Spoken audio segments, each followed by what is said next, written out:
Hey everybody, welcome to Reach Out Reptiles, where we understand that it's the wild within you that makes you human.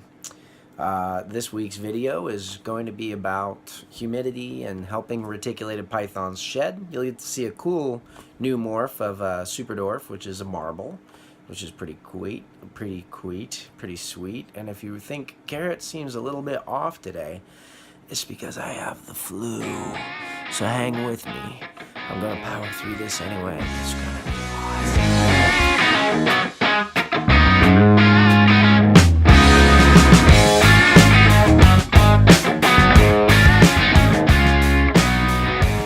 There we go. Maybe that's a little better. Hi, sweetie. You getting some new clothes today, huh? You feel all fresh and nice? You're getting stuck on the belly scales. A lot of times, people ask a whole lot about humidity, and it seems like people are they really want to keep humidity high on these kind of animals. And they do need a little bit of humidity for sure. But it's always better to tend towards the low end on the humidity. And if you have a troublesome shed, this one's not really being troublesome, it's just, getting stuck on the belly. But if you notice that they shed and they've got some stuck pieces, it's really no big deal to put them in a little tub at room temperature and let them soak for a couple of hours. A lot of times the skin will come right off on its own that way. And that may end up being what we do here. But on the other hand, if your humidity is too high, you can have all kinds of issues because it accelerates bacterial growth and all that kind of stuff. So if everything isn't perfect, and you're got real high humidity, you're kind of asking for health issues.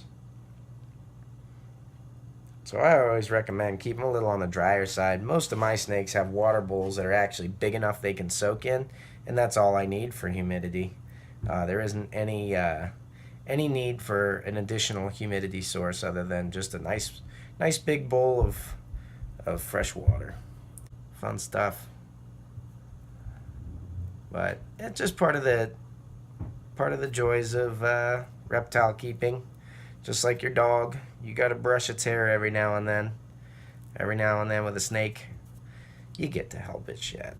But if you ever get your snake coming out looking like this, where you see it had a partial shed, all you have to do is give it a little tub of water. I'm not talking about floating it. I mean just enough to barely get to the back. If the animal is swimming and floating like this, that's too much water. You're just going to exhaust the poor thing. So you want it to be able to sit down in the water and just put it in there for a few hours. Come back and the stuff will come right off. Actually, maybe I'll do that and film it. Let's go check it out. Okay, so here we have a little tub. We'll be able to soak her in. Just gonna set that in the rack and throw some water in there. Hopefully you guys can see how much that is. It's really not too much. If I stick my finger in there, it's about a half a digit, and if you look at her height, just about a half a digit, right up to about the top of my fingernail. Just use lukewarm water, and we'll drop her in the tub. Stop her in there. And with the magic of video, I'm going to fast forward time a few hours, and we'll come back and show you what happens next. Okay, just about 2 hours gone by. Let's have a look. There she is. Oh, look at that. Already coming off. There's that belly skin. This is just 2 hours and a little bit of water, And this is, there's no reason for her to have a dry shed. It was just getting a little bit sticky. So you give them a little bit of bath. Look at that. Now we're back to the top where it had peeled off previously, and I mean it's just sliding right off. In the meantime, you guys can check out this cool pattern. This is a Superdwarf marble. The marbles are still pretty uncommon even in the mainlands, but it's a pretty exciting incomplete dominant gene, meaning you can breed it and get them in the first generation. So I'm sure they'll begin to increase in availability here pretty soon, but having them in Superdwarf, it's just all the better. And really, there's only been one, I think maybe 2 clutches of super marbles made to date at the time of shooting this video. So we still have a lot to see with what that gene is. There we go. All the shed right down to the tip of the tail. Happy snake, happy life. Look at that beautiful girl. This is a really variable gene, which is one of the cool things about it.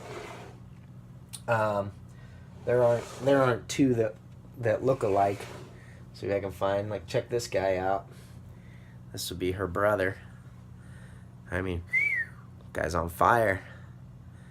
Well, I got cut off. I guess that's what I get for forgetting to put my cell phone on airplane mode if that's what I'm recording to do a video. Anyways, I just wanted to show you guys that real quick. It's very easy, as you saw, to let those guys shed out.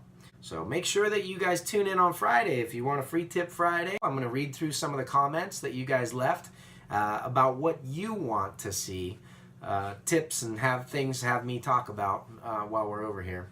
I apologize this wasn't more of a video, but it was kind of all I could do to get down here and shoot one this week, having the flu. But at least you got to see a couple of cool animals. And it's always satisfying to have nice, clean, fresh shed snakes. There's another marble, a little bit more size on it from a different bloodline. But hey, anyways, you guys have a great one, and we will see you soon.